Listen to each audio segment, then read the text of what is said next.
Hi hello అండి, good morning. Welcome to Queen's Kitchen. Today సరికొత్త రెసిపీతో మీ ముందుకైతే వచ్చేసాం మేము. ఇవాళ మేము చేయబోయే రెసిపీ ఏంటంటే వెజ్జెస్ అన్నీ వేసుకొని ఎగ్ ఫ్రైడ్ రైస్ అయితే చేసుకుంటున్నాం. సో దీనికి కావాల్సిన పదార్థాలు ఏంటో ముందుగా చూసేద్దాం. 2 ఎగ్స్ అండి, ఎగ్ ఫ్రైడ్ రైస్ కాబట్టి 2 ఎగ్స్ అయితే తీసుకోవాలి. ఎగ్తోనే హైలైట్ చేసుకోవాలి రైస్ని.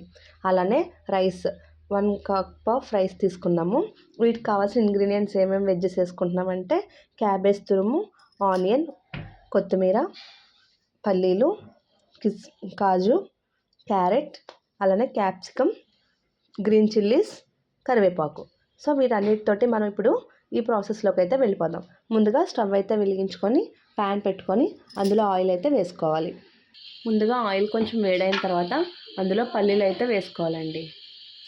సో పల్లీలు వేగిపోయాక ఒక ప్లేట్లోకి అయితే పక్కన పెట్టేసుకున్నామండి. నెక్స్ట్ ఎగ్స్ అనేవి వేసుకోవాలన్నమాట. సో మేమైతే ఆ రైస్కి 1 కప్ ఆఫ్ రైస్కి 2 ఎగ్స్ అయితే తీసుకుంటున్నాము. ఈ విధంగా ఎగ్ని కూడా వేసేసుకొని బాగా దీన్ని ఫ్రై చేసేసుకోవాలి. ఈ విధంగా ఎగ్ అయితే మనకి బాగా ఉడికిపోయిందండి, బాగా ఎగిపోయింది అనమాట. ఈ రకంగా నూనెలో నురగొచ్చేలాగా. తర్వాత మనం ఆనియన్స్, ఏవైతే వెజిటేబుల్స్ చాప్ చేసి పెట్టుకున్నామో ఇవన్నీ కూడా 1 బై 1 అనేవి ఈ రకంగా వేసేసుకోవాలన్నమాట. ఫస్ట్ ఆనియన్స్, క్యాప్సికమ్, కరివేపాకు, క్యారెట్, క్యాబేజ్, అలానే ఇంకేవైతే వెజిటేబుల్స్ ఉన్నాయో అవన్నీ నీట్గా ఇలా వేసేసుకోవాలి. ఇవన్నిటిని కూడా ఇప్పుడు ఆ ఎగ్తో పాటు ఫ్రై అయ్యేలాగా బాగా ఫ్రై చేసుకోవాలి, మిక్స్ చేసుకోవాలి. అలానే ఈ వెజిటేబుల్స్కి తగ్గట్టుగా 1 స్పూన్ అయితే అల్లం వెల్లుల్లి పేస్ట్ యాడ్ చేస్తున్నామండి. ఈ అల్లం పేస్ట్ తోటి ఈ వెజిటేబుల్స్ అన్నీ కూడా కుక్ అయ్యేలాగా బాగా మిక్స్ చేసేసుకోవాలి. సో 5 మినిట్స్ తర్వాత మనకి వెజ్జెస్ అన్నీ అల్లం పేస్ట్ తోటి ఈ రకంగా అయితే ఫ్రై అయిపోయిందండి.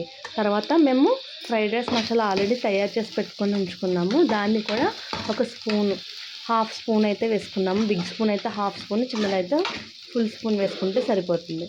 సో ఈ విధంగా అన్నీ అయితే ఫ్రై అయిపోయింది. మనకి స్మెల్ అయితే ఎమ్మీగా వస్తుందండి. సూపర్గా ఉంది స్మెల్ అయితే, టెంప్టింగ్గా ఉంది నాకు. సో ఈ మసాలా ఇవన్నీ కూడా ఎగిపోయినాయండి. ఇప్పుడు ఫైనల్గా రైస్ అయితే రెడీ పెట్టుకున్నాం కదండి. సో ఈ రైస్ని అందులో వేసేసుకొని మనం ఫ్రై చేసేసుకోవాలి ఒకసారి. సో మనకి ఎగ్ ఫ్రైడ్ రైస్ అయితే రెడీ అయిపోతుంది. సో మన ఎమ్మి వెజ్ ఫ్రైడ్ రైస్ అయితే రెడీ అయిపోయిందండి. ఆల్ వెజ్ ఐటమ్స్ వేసుకొని మనం ఎగ్ ఫ్రైడ్ రైస్ అయితే తయారు చేసేసుకున్నాం. సో దీనికి కావాల్సినవన్నీ మీరు చూసారు కదా, ఎలా ప్రిపేర్ చేసుకున్నామో ఏంటో అన్నది.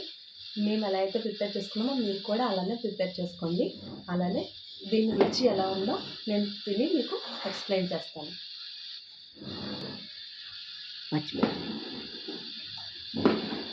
వావ్, స్మెల్ అయితే చాలా టెంప్టింగ్గా వస్తుందండి, బాగుంది కూడా.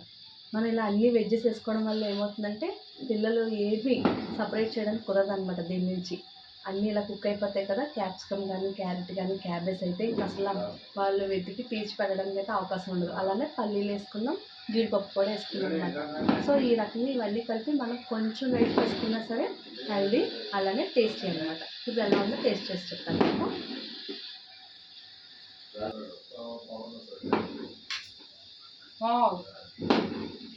టేస్ట్ అయితే ఎక్స్ట్రాడినరీగా ఉందండి.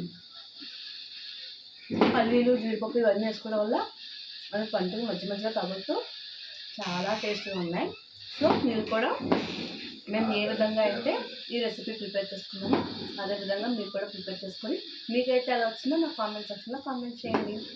కొత్త రెసిపీతో మళ్ళీ రేపు పొద్దున్న మేము ముందుకు వచ్చేస్తాం. అంతవరకు బాయ్ బాయ్.